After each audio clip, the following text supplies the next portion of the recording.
What a world, and what a Thursday night football game. All right, way to go, NFL. Kicking things off the right way in week 4. It is the Audible Live with Dr. Jene Bramel, Matt Waldman, Sigmund Bloom, and yours truly, Cecil Lammey. Before we get to Dr. Gene Bloom, a game update because it seems like this thing's a pinball machine. We got a few minutes. This has been a tremendous game. Just keeping with the tremendous first 3 weeks in the NFL, where the storylines are so apparent. And these are two teams that put a lot into their defenses, but it's the offenses. And Kirk Cousins has bounced back in a big way. Adam Thielen is getting open at will. Stephon Diggs is being used more as a run after catch weapon, but he's piling up some numbers. Aldrick Robinson's caught both touchdowns to ruin everything on that side of the fantasy ledger, except if you did have the guts to play Cousins on the road against the Rams. Dalvin Cook's back. He looks all right. But, you can see a difference that Cook isn't being used nearly as creatively or to set up his talents as well as, say, Todd Gurley is, although obviously the Rams have a better offensive line. Jared Goff, oh, man. I'm thinking back to Matt Waldman telling everyone he could still be good, He could still be good. I'm texting back and forth with Eric Stoner, and we're just talking about big boy throws. And you see Sean McVay doing more to scheme players open, like getting Cooper Kupp isolated on Anthony Barr. And then you see Mike Zimmer benching Xavier Rhodes for a play after he kicks a flag when Xavier Rhodes was flagged for holding Brandon Cooks on the very next play with Xavier Rhodes on the sideline. Cooks long touchdown, of course. And I think that Sean McVay saw that and called that play for that reason, because his reaction showed me that he felt vindication. So Goff looks amazing. The Rams offense looks unstoppable. We've been talking about the Chiefs offense and the Tampa offense. Rams offense is right there with them. So Minnesota's doing their best to hang around, but we thought Rams, it was going to be about the defense. But, imagine the Chiefs, but with offense and defense. And everything tonight. And this is just for you, Matt. I'm wearing an old school Barry Foster jersey. Just for you, brother. That's right, man. Going full bananas. That's a beautiful banana. That's what John Gruden says. Dr. Jene Bramel with a lot to get to, including, let's start off with right here in Denver. Jake Butt down for the year now with a knee injury, Dr. Gene. Yeah, it sounds like he tore his ACL during a walkthrough today. He's had multiple ACL injuries in the past.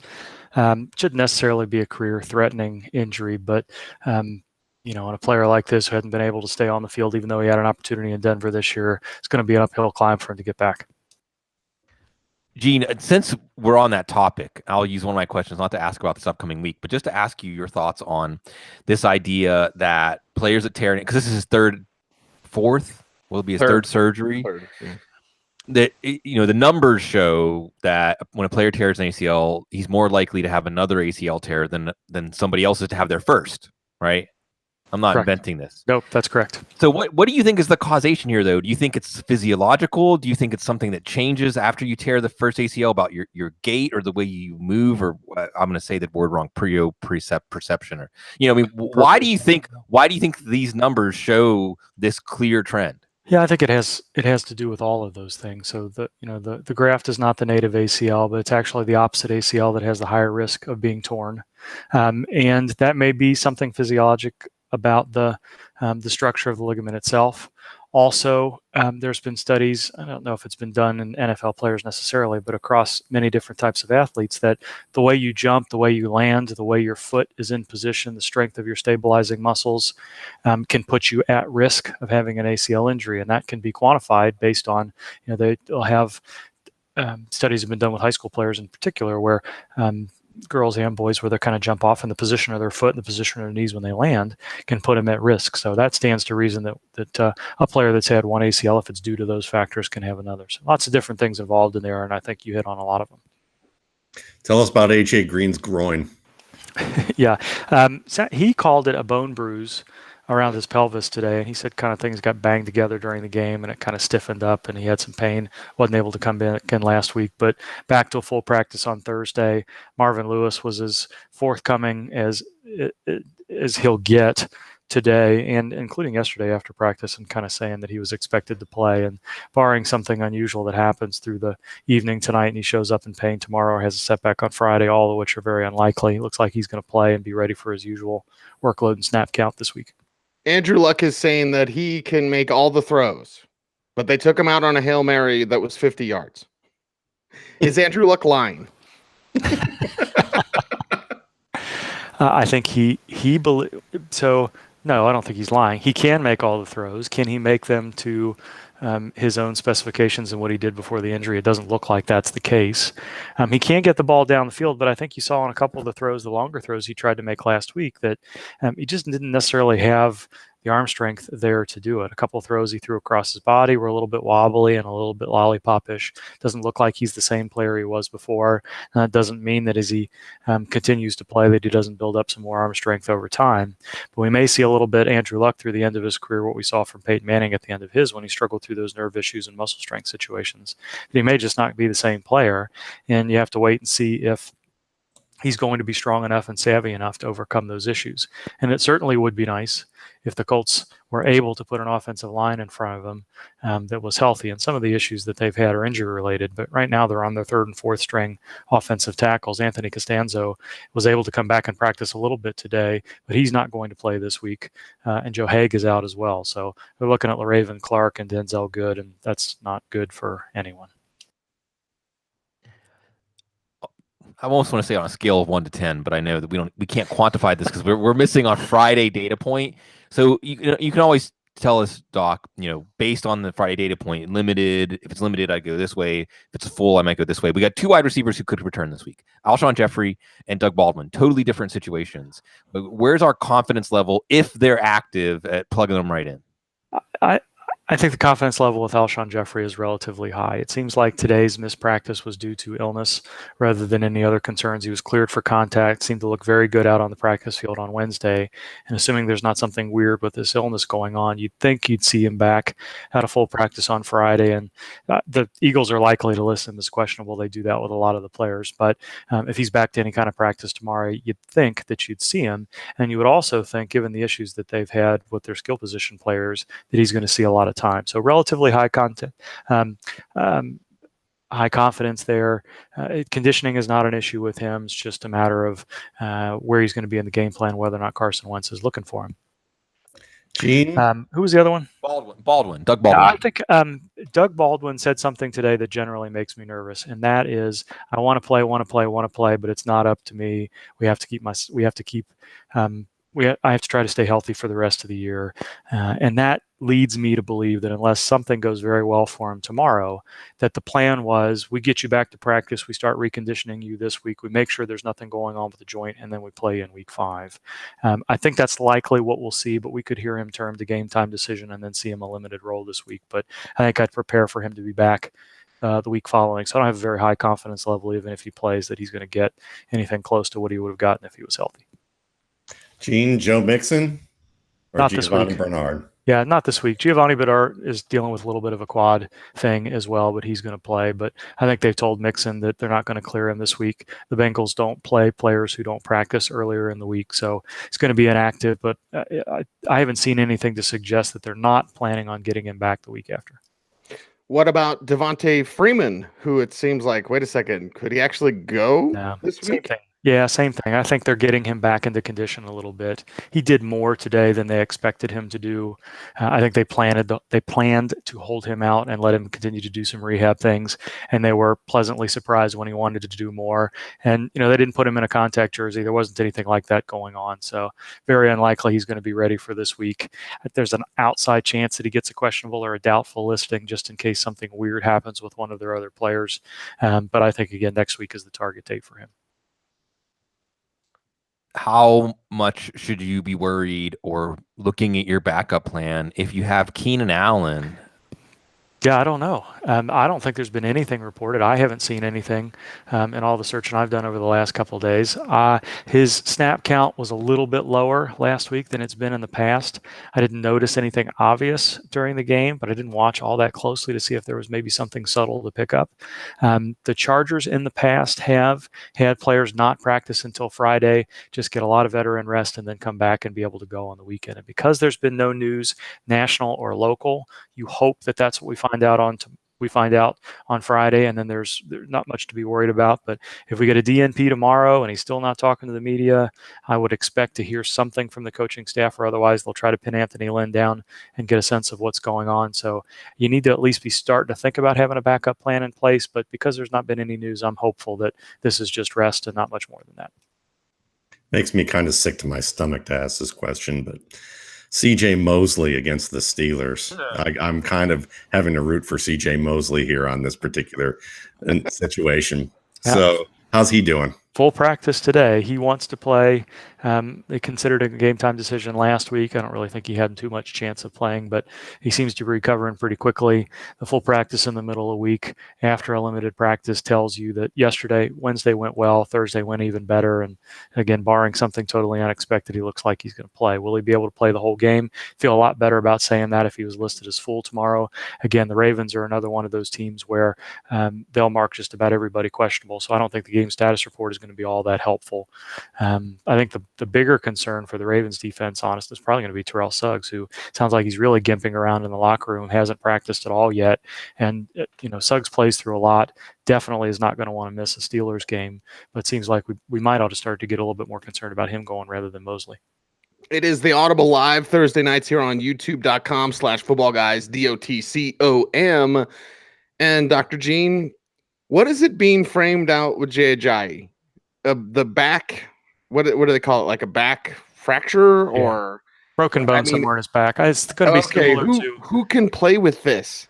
Like who can actually play, produce, get better, heal as the season goes on? Like, how is this possible that he could even be out there? It's happened before. Quarterbacks, not necessarily running backs. I don't know that I've got a good running back comp here, but Tony Romo's dealt with something that's likely similar to this. So did Cam Newton. And I think there are a couple of David Culpepper did it.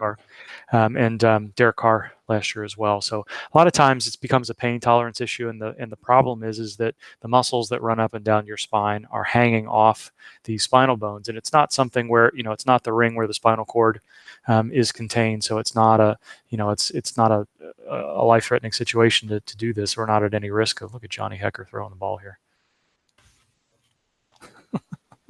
The Rams are going crazy. So most of the players that have come back through this have taken a week to kind of rest and recover, get pain tolerance under control, and then has been able to play. It's going to be a little bit different from Ajayi. I don't think we're going to see Darren Sproles at all this week. It looks like Corey Clement's going to have a chance to play through a quad injury that he was added to the injury report about today. Wendell Smallwood is still there. So I don't think you're going to get a lot of snaps from Ajayi, and it may depend on how well the anti-inflammatories work and whether or not he takes a hit to that area or not. But fully practiced today, and I think they're preparing to have him this weekend. Gene, I'm going to do what everyone does to me. Not everyone. What happens to me a lot. And I'm just going to ask a question on my own behalf, but I think it'll be helpful to others. In a short bench league where roster spots are extremely valuable, is it worth carrying Joey Bosa at this point? Sure. That's the type of player that makes a difference for you during the playoff weeks. And even if he doesn't come back until week 9, 10, 11, if he reconditions and he's healthy enough at that point, then you've got a player that can be effective for you. It would be no different than, if you're asking me, and I know it's not the similar situation because there's not an injury with Le'Veon Bell, but sure, when you have a player that's the top caliber and elite tier option, if you've got the ability to make it happen through the bye weeks, then you would try to keep him. If not, then I understand if you put him out there. But, you took this risk with David Johnson last year and it didn't pan out. You're going to take the risk with Le'Veon Bell and maybe some others over the course of the last couple of years. But I think he's just too good for that to be the case. Now, we've heard bone bruise. Now we heard that there's some tendon issues going on. And it's hard to know exactly what's going on here. And it always makes you nervous when you hear that surgery hasn't been ruled out yet. It's not a very high percentage chance that he returns to his pre-injury form for those playoff weeks. But until we know specifically what's going on, it sounds like they haven't put him on injured reserve. They have planned to bring him back at some point. And when they do that, if he's healthy, he should be effective. There's no reason why he couldn't be necessarily. And if he's not, we're going to hear that he goes and has surgery pretty quickly. But, it's a risk that you take, but player's too good to put him back out on the waiver wire, I think. I had a high school classmate and friend by the name of Steve Van Weeren, son of the late great Pete Van Weeren, who commentated for the Braves. Steve was a pretty good drummer, and he was a technically sound athlete who, whenever he did anything for about 5 minutes, he promptly broke a leg, broke an arm, dive rolls and PE and broke his arm. I mean, just like he was one of those people that you just looked at and go, what really could he have been to our team if he didn't hurt himself in the first practice pretty much every year? Sorry, Steve, if you're listening. Hey, but by the way, the Steve Van Weeren in my terms of the NFL is Sean Lee. I mean, this guy is very talented, and you see those glimpses, but you wonder what if. So, if you could talk a little bit about his injury and whose body you would like to see him transplanted into so that we could actually see him play like 3 or 4 full seasons. Yeah, anybody healthy at this point. So you have to think that we're probably dealing with some sort of compensatory situation here. So this time it's the opposite hamstring. And even though this one wasn't injured before, those compensatory injuries tend to be a little bit more significant as well. And if you're getting into that situation where he can't practice, he's going to aggravate one soft tissue injury or another. You're going to have to shut him down for a while. And I think that's what the Cowboys are planning to do. He's definitely not playing this week. And it looks like it's almost a month-to-month situation where this could be 4 to 6 weeks before he comes back. And you put him in any body would be fine at this point. I think he'd probably be happy enough to not have to be dealing with some of the soft tissue stuff that he's gone through over the last couple of years for sure.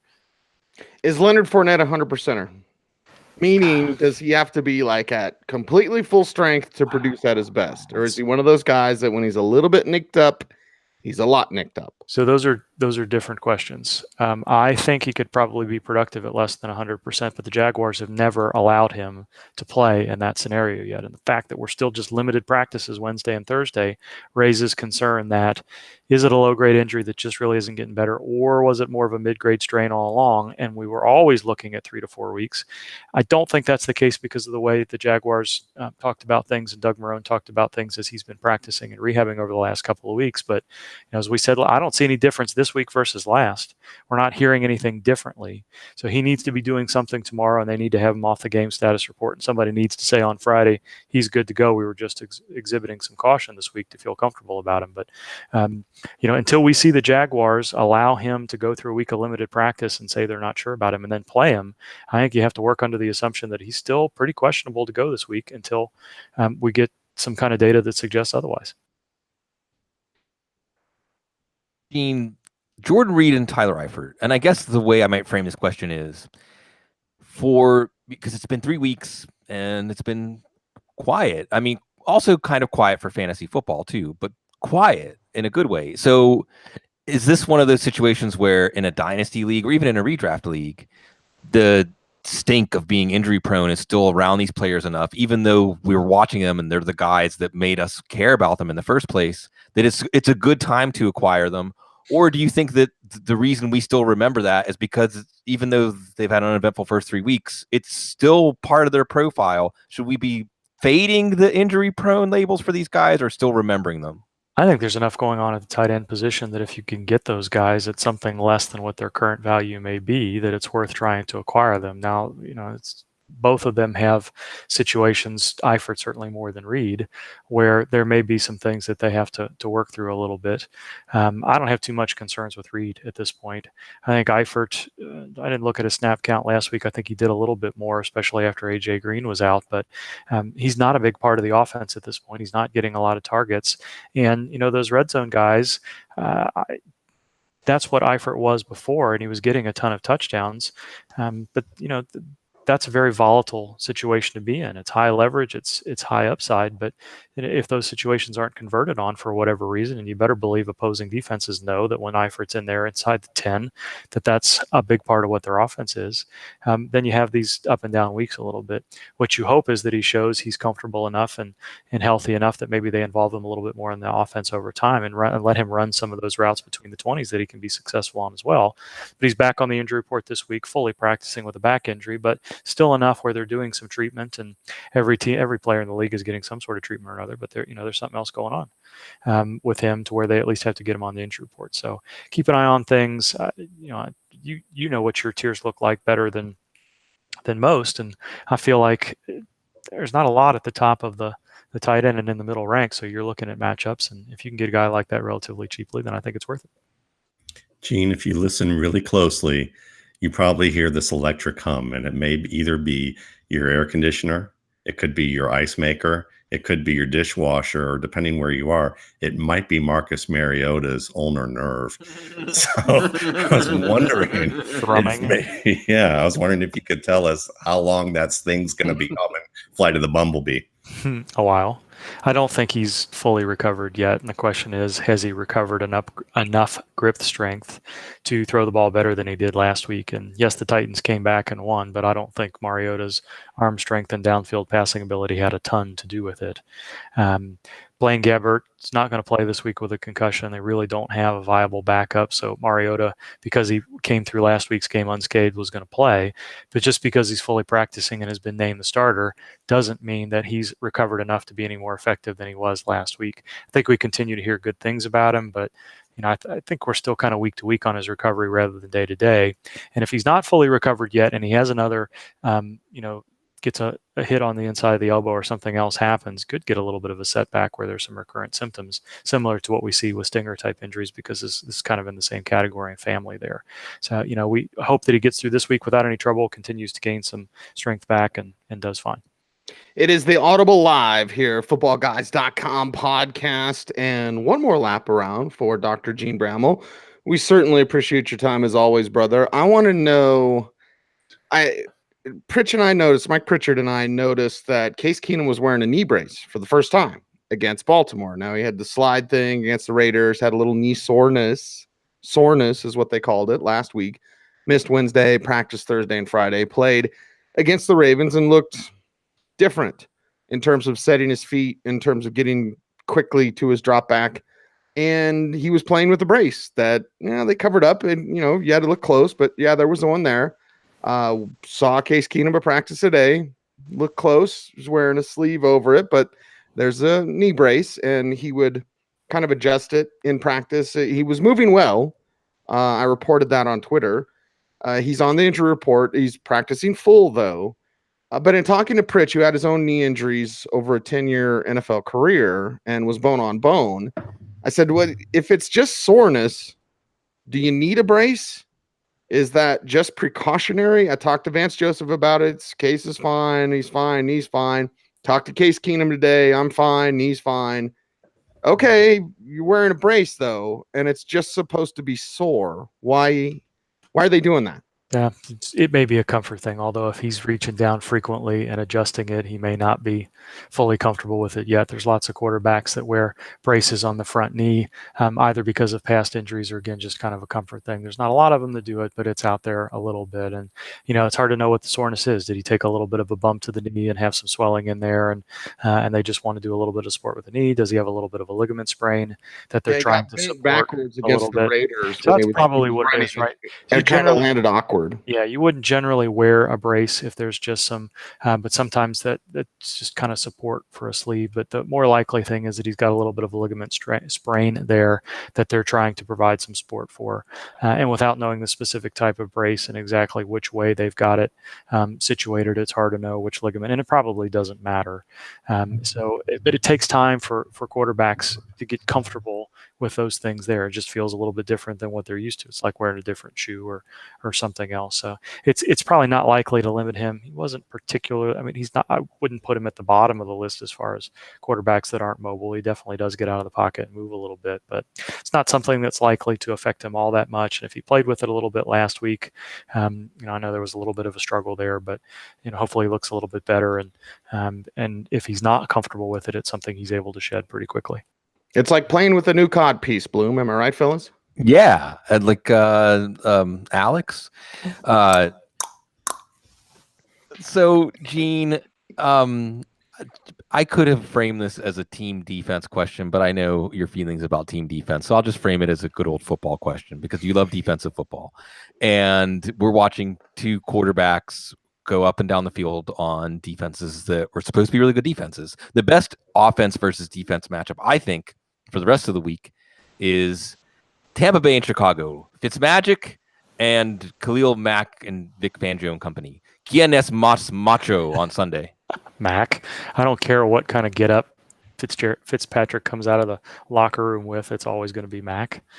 And these two, by the way, these two defenses are just fine. But when you're when Marcus Peters is clearly not healthy, they don't have Mark Barron, and Aqib Talib is out now as well. It's just that the Rams defense is not what it was. And without Everson Griffin, Trey Waynes is now out with a concussion. Xavier Rhodes has been dealing with soft tissue injuries forever now. Those guys aren't fully healthy either. So it's unfortunate, but this Vikings defense is not a team that gives up touchdowns in bunches like this. I think they force a punt once in the first quarter. So it's unfortunate. Hopefully all those guys come back healthy before too long. Marcus Sherrills isn't out there either. So now, he wasn't available for the game. Mackenzie Alexander's been dealing with stuff. That whole secondary is beat up. So it's unfortunate. Hopefully those guys will be back and playing better soon. Two-part question. Quick one is speaking of Aqib Talib, is Isup's son out for the year? I thought he was on IR. Can you confirm or deny that? And then also, we haven't talked about Evan Ingram. So tell us a little bit about Evan Ingram. I think Talib went on injured reserve, yes. Evan Ingram is in a similar position to Doug Baldwin, where he's got one of those low to mid-grade MCL sprains. And you got a good sense. I kind of couch it, and players just tend to feel like the knee's a little bit loose, and that's exactly what Evan Ingram said after the game. He just didn't feel right, and they have a hard time kind of explaining it. They don't really say that it moves a little bit, or they can't describe it as looseness, or we always like to use the word laxity when we're talking about a little bit of knee joint issues there, but that's what they feel. And so the keys there are, when the knee is looked at by the docs and the trainers, if it moves, they're not ready for him to come back a little bit. But the player has to feel that it's stable as well. And sometimes that's a 2 or 3 week situation. Sometimes it's a little bit further than that. Everybody from the beginning, from the national beat writers to the local guys, were saying that this was going to be a little bit of a longer term thing. So probably looking similar to Baldwin, that we're looking at a 3 to 4 week situation rather than something shorter than that. But we'll see how that progresses. But it's going to be a while before he comes back. He is Dr. Jene Bramel. You follow him on Twitter at Jene Bramel. And of course, you check out his work, a second opinion blog at footballguys.com. Dr. Jene, we appreciate you very much, kind sir, and have a great evening. Thank you very much. Hurly-burly. Hurly-gurly man. Sigmund Bloom. Before we get into a game update, the chat room is fired up because AW says Thursday Night Football plus the Audible equals sex. Is that for our Sex God pod? Yeah. And I mean, and may everybody after the show, have a full night. There we go. Give us a game update, brother, and let's not have it dirty. Yeah, well, too late, because Todd Gurley on your fantasy team is also like sex, penetrating the end zone. No, not only once tonight so far, but little dump off. And really, it looked like in the second half, the defense is tightened up a little bit, and things were not coming nearly as easy for these quarterbacks. But we just saw a play, just a very simple play where the rush goes past Todd Gurley. He just stops, and Jared Goff just kind of lobs it to him, and he takes off for about 50 some yards. I'm a few seconds behind everyone else, I think, in the game. But so yeah, Gene's right. I mean, we can't take too much away from these defenses. The Rams defense is built around the idea of having these tight perimeter cover corners that are one's compromised. Although Sam Shields looked pretty good. Sam Shields, that's a great story.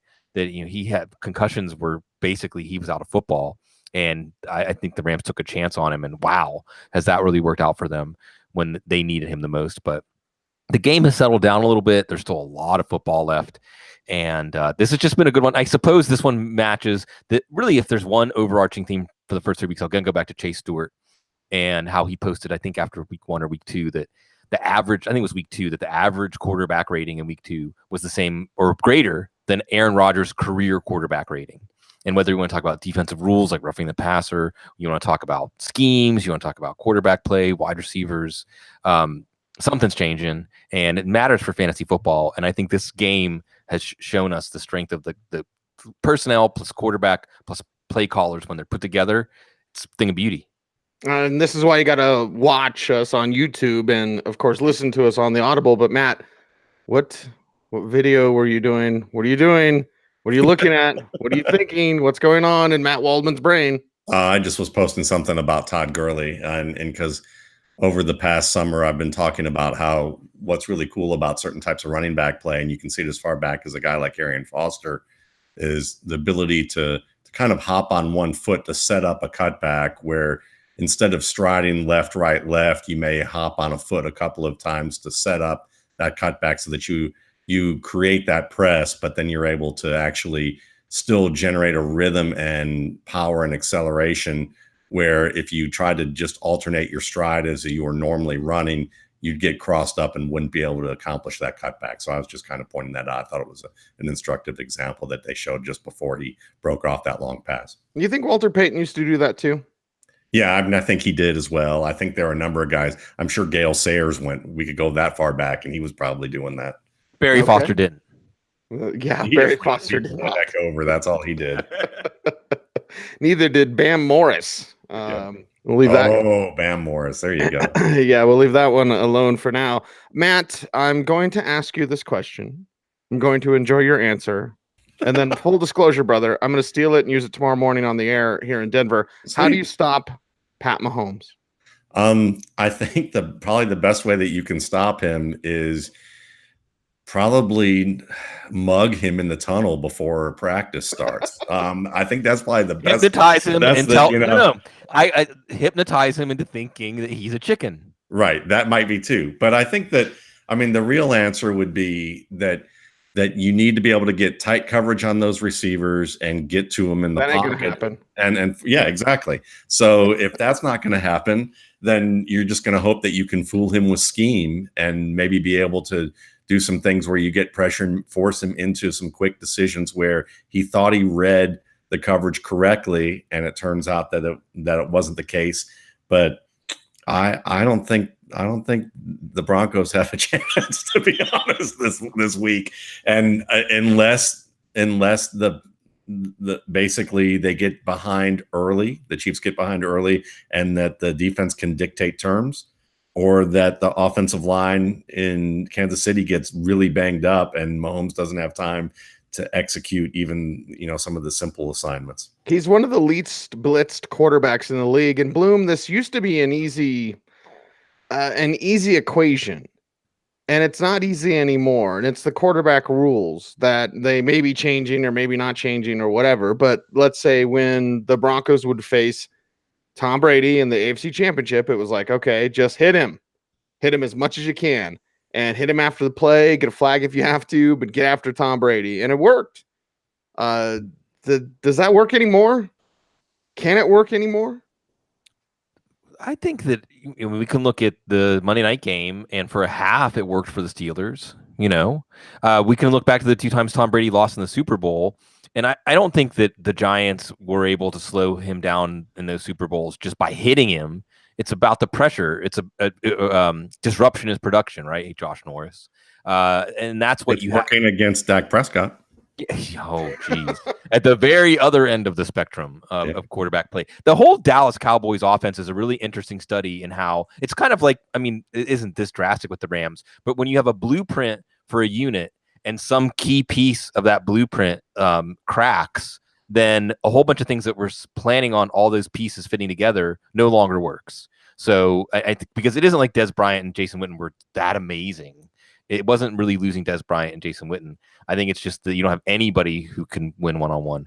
But, I just think at this point, pressure is still the key. It's still winning one-on-one. And, I mean, that's the thing. It's in some way having Von Miller and Bradley Chubb and varying. You're going to have to vary some things up. I mean, it's almost like the ball's going to be back in the defensive coordinator's court. So, look, as an editorial, I would say maybe it's not necessarily a bad thing to be taking out the physical punishment. And this is old school football, right? This is why establishing the run is so important, because you just tee off and hit the defense in the mouth every play. They're going to get tired of it. Marshawn Lynch, you just over again and over and over and over. And that's why when people look at analytics and say it isn't that running the football wins games and things like that, but really it kind of is if you're doing it the right way. Mm-hmm. And it's not because of the stats, it's because of the demoralizing effect. And this is the plan of hit the quarterback and hit the quarterback and hit the quarterback.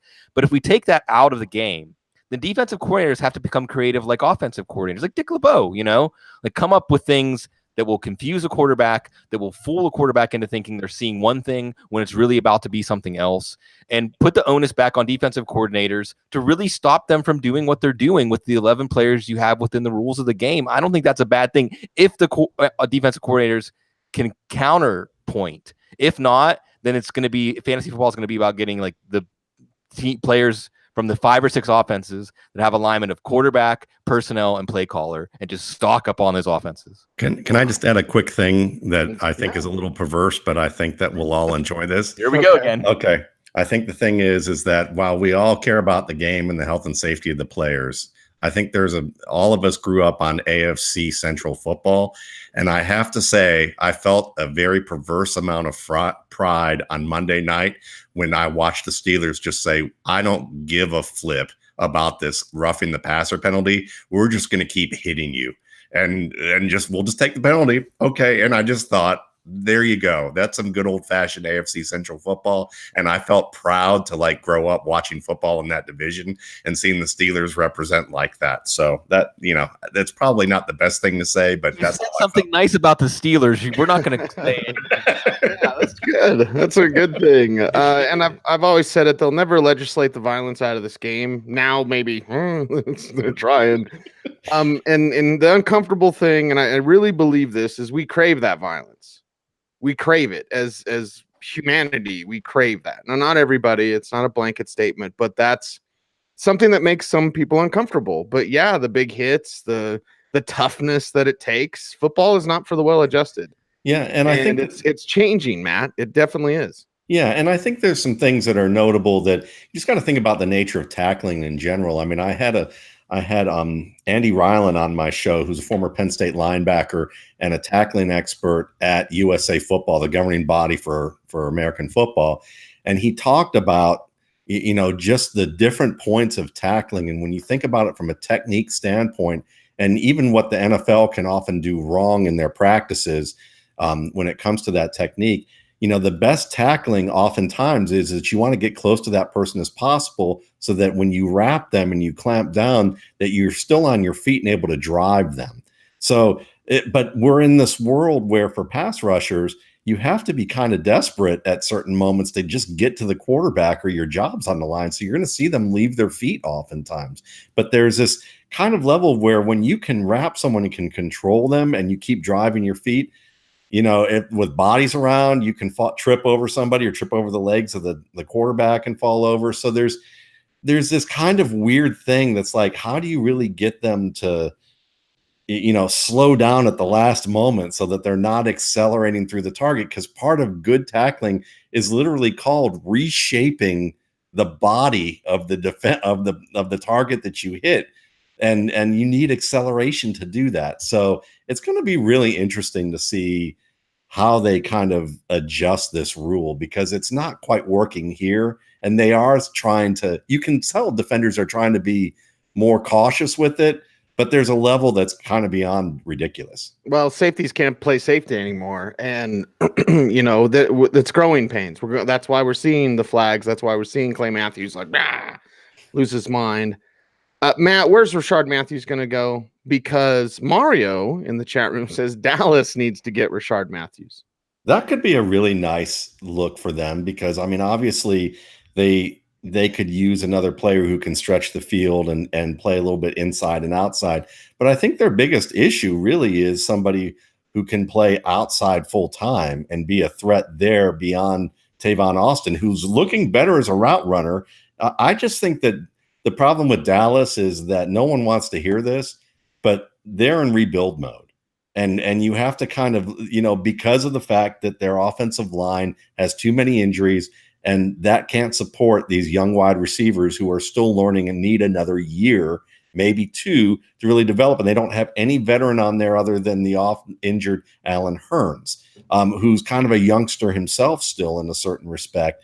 So, the fact that Tavon Austin actually looks like a real wide receiver, even though they listed him as a running back, is a real credit to probably Sanjay Lal, the wide receiver coach, in terms of how he's running routes that I have not seen him run at West Virginia or with the Rams. So I would rather see, a guy like, Matthews, New England could probably use a guy who can do a little bit of both. They'll probably look at him as a casting call. Philly, obviously, but then you got Jordan Matthews, who probably knows the system well. So, looking at it from this standpoint, I mean, I don't know who are ideas that you would have in addition to that, Bloom. Now, Philly makes sense. I mean, offenses that can just take advantage of his route running. And Dallas is interesting because they need receivers, but Dallas needs guys who can win. And I don't know that, I mean, is Rashard Matthews going to be able to win more than Allen Hurns or these guys? Is a number 3 in an offense that already has a strong number 1, number 2, and he can win those matchups. That's why I think Philly or a team like that, or, give him to Cleveland. Cleveland could maybe use a little bit of veteran depth with Baker Mayfield. There's an offense where just his basic route running skills can be leveraged. Because I think that, look, Tennessee Buffalo could use another guy. Geez, yeah, Buffalo could use anybody. But you see that Tennessee's letting him go. I mean, it isn't like if Le'Veon Bell says, I don't want to be part of the Steelers anymore, they're just going to let him go. I mean, Tennessee's letting him go because they don't think he has much to offer.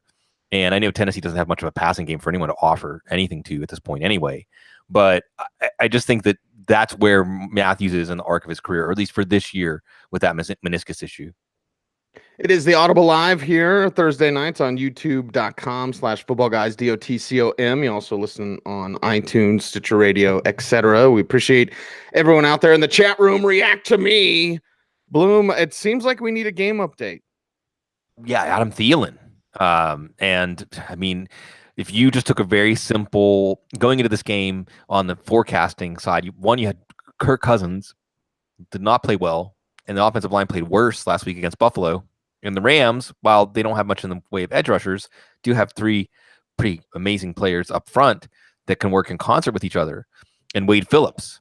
So you're thinking, put those 3 guys and Wade Phillips against a porous offensive line, and maybe Kirk Cousins, even against backup cornerbacks, or a banged up cornerback and a backup, isn't going to have great success looking at last week's data point. But if you just said backup cornerbacks, Adam Thielen, Stephon Diggs, play Cousins, play Diggs, play Thielen, that was the right answer. And they got a 2-point conversion to Latavius Murray. So they pulled this back within 3. Good thing if you play Dalvin Cook, you're pretty bummed about it right now. But at the same time, it looks like, I think, unless something happened that I haven't heard about, so far he's made it to the game without incident, and a longer rest going into week 5 should help. But we'll see. This is good. This is almost has like a playoff feeling, like we're going to see someone make a defining play in their season or career. We're going to see someone summon up something on one. It could be defense, could be offense, could be special teams. That's going to be the difference in this game. Some extraordinary play. No, NFC Championship preview certainly could be what we're watching right now, and it'll be different when that happens, but it's good to get it in the register, so to speak. Bloom, the rumors swirling about Le'Veon Bell, what do fantasy owners do with him? It seems like the Eagles, the Colts, we know about the Jets, but let's talk about landing spots, what you've heard, and just what you tell people. Yeah. Because we all get it. I know we do. Like, what do I do with Le'Veon Bell? It's like, L. What do you do with Le'Veon Bell? Yeah, and by the way, Philadelphia is really happy to hear you say this is a preview because Robert Woods just scored. He's like the Iceman in this offense at the end of the games, man. So you got all 3 of them scoring long touchdowns now. Jared Goff, Yahtzee this week. So Philly's happy to hear you say that though, because as the reigning Super Bowl champs, they want everybody overlooking them so they can get some more mileage out of the underdog narrative, and that's who Minnesota plays next week, by the way. So what were we talking about? We were talking about Le'Veon Bell. Le'Veon Bell. What do you do with him, and is he going to go to the Eagles? So, okay.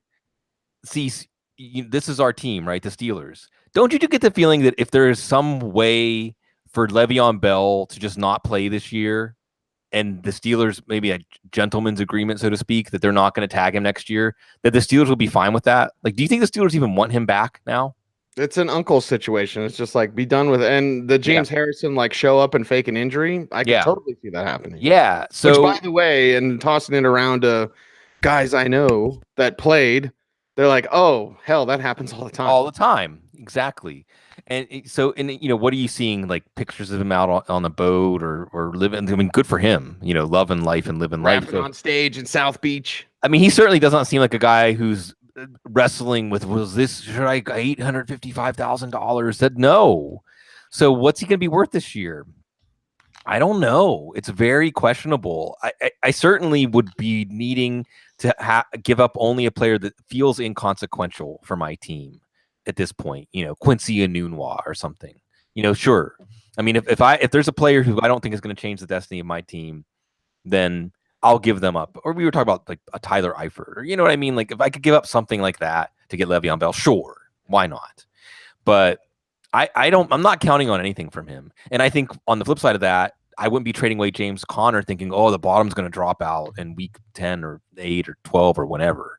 I think that everybody's pretty happy with this to be where it is. Now, as far as a trade, the Steelers have done the math on the compensatory third rounder that they're going to get if he walks next year. So, and it's already a next year's pick. So you got to give the Steelers a second, I would think, or maybe 2/3. And I know I think the Jets don't have a second, but have 2/3. So that would be interesting. But is a team going to really be willing to do that for whatever they get out of Le'Veon Bell for the rest of the year? And gentleman's agreement, handshake agreement, because they can't officially sign him to a long-term deal.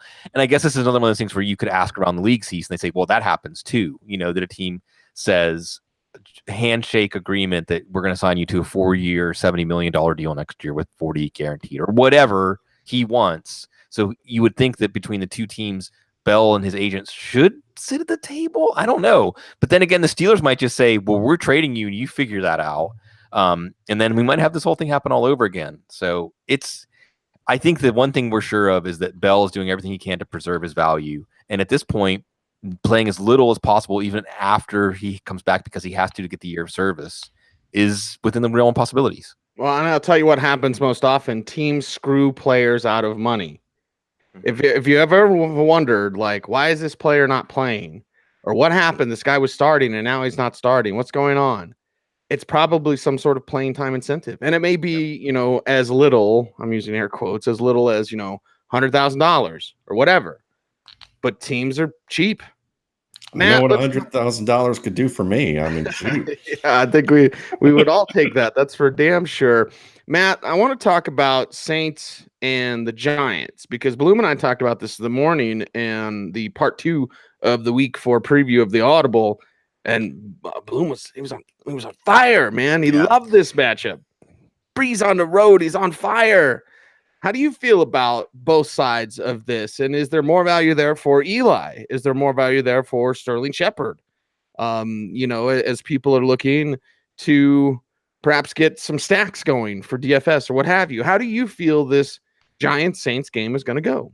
I think it has a really good chance of being a high-scoring affair because you just look at the fact that the Saints seem to be able to find matchups however they want in the middle of the field. And I think that while Landon Collins is an upgrade to what you saw in Atlanta because they lost Ricardo Allen, and then they already were missing Keanu Neal at safety.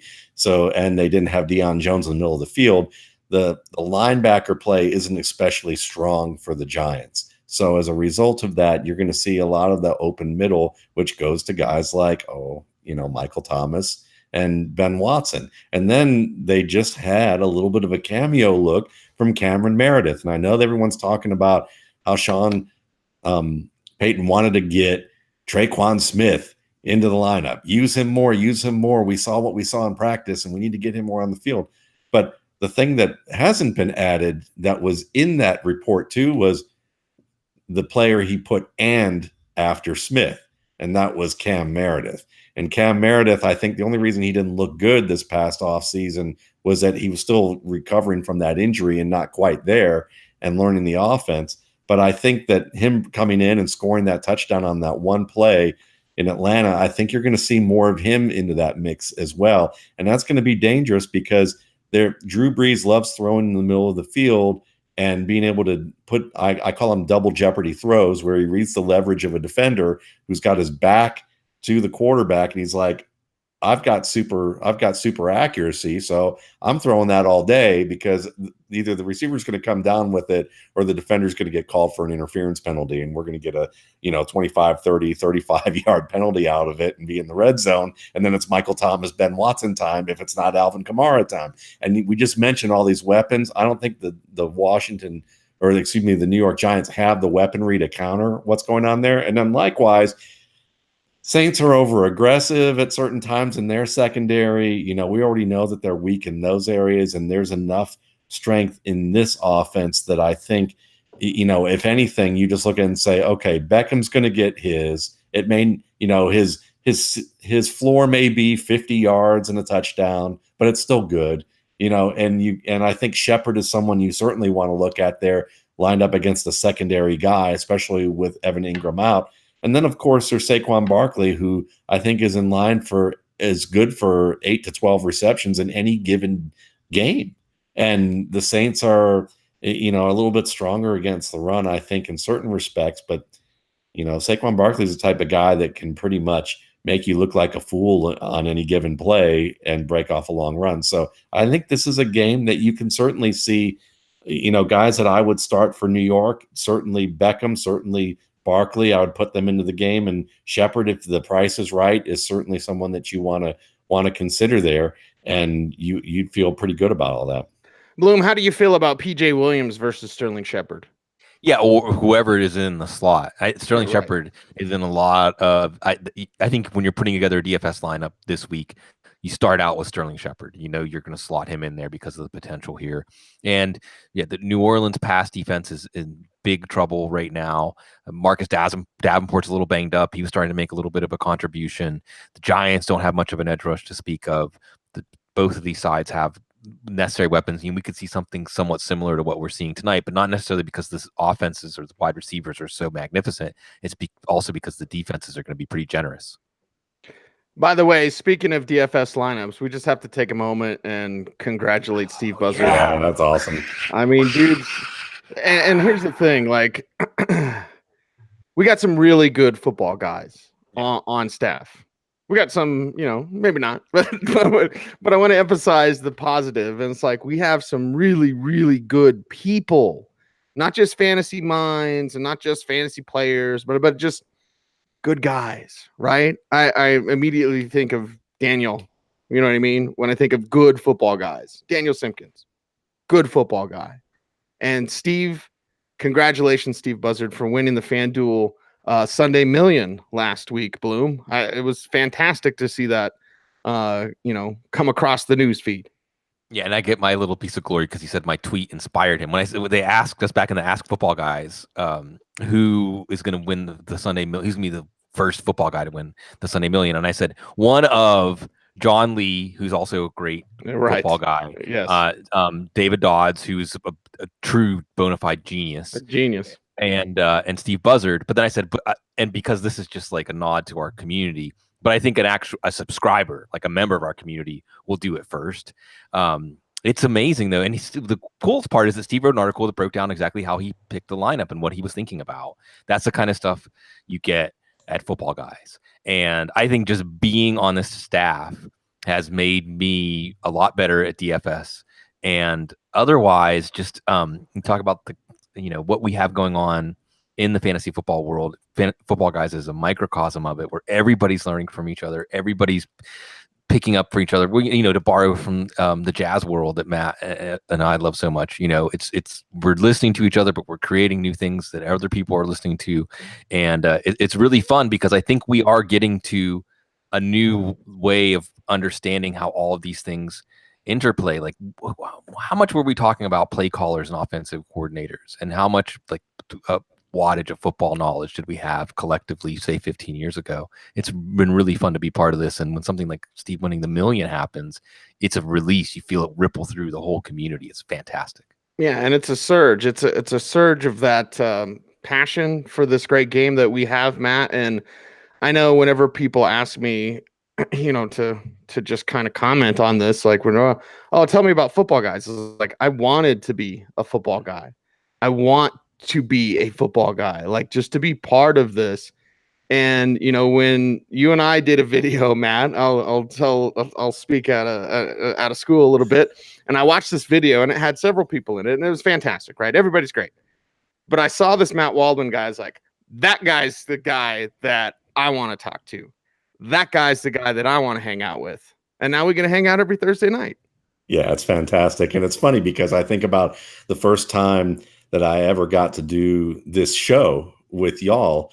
And I was at a different site and got a chance to do that. And you guys were interested in the rookie scouting portfolio, and it was just a thrill to get a chance to be on the show with you guys. And I knew immediately that this was my crew, whether, in terms of like, I found my home place to where I wanted to have conversation and talk shop, and it was just very apparent from early on. And I had always, lurked on Footballguys message boards since probably around 98, 99, 2000, before I even thought about writing about football, and just knew that this was the message boards were a great place to be, with a lot of excellent writers like you and Bloom and Jason Wood and Bob Henry. These were guys that I got to know. And I'd never had any desire. I don't have anything against fraternities, but I'd never had any desire to be a part of one. But I think I understand now what that feels like to an extent, being a part of Footballguys. And I know that, where whatever happens down the line, I would always hope that I get a chance to, stick around being a part of Footballguys, because it's that community that's really strong. And, it's a great place to be able to work and talk shop. Yeah, and I love the community in the chat room as well, whether it's Mookie or Wendell or Gina, anybody that's in the chat room right now. I love that you guys show up every week. And Bloom, this is where I want to give you props, because I think On the Couch was revolutionary, because Matt brings it up. You and I had him on when it was not really kosher with some sites. Again, I'm not going to name anybody. Just, we need to write a book about the history of fantasy football and kind of the beginning of podcasting. We've been doing this show since 2006. But Bloom, you remember that other sites would be like, oh, you can't have me on the show, or I can't come on your show, or whatever. And if I come on, then you got to mention my site like a million times. Like, huh? We just want to talk fantasy. Yeah. And that's why when we got Matt on, it was like, I don't know, taboo, there were some, and that, not Matt's former site and whatever, but there were some out there during the time when you started On the Couch. It was like, wait a second, what? We can go and talk and share these things? Yeah. Like, it was really groundbreaking. Well, part of what happened to you, speaking of DFS, I mean, it maybe helped, but certainly at the time we started, fantasy football was full of a lot of walled gardens, and right. You almost couldn't acknowledge that other sites existed. And if you did, you would never publicly say that they're as good as your site, or they offer something that you don't, or they offer something you do, but it's also very useful.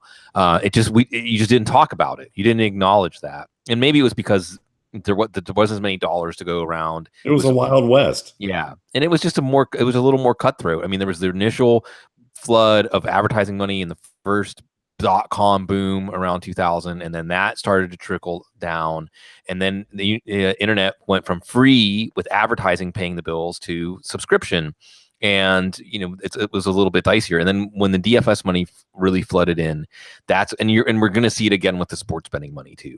But what it's encouraging is this, and we have so many every year.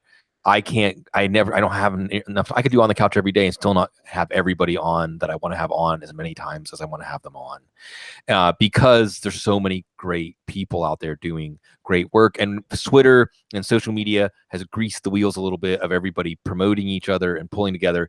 And I will say that, Evan Silva gave this really impassioned speech on the couch the last time he was on about the fantasy football fans are the smartest football fans, and we're driving a lot of things. And I think there's a lot of truth to that.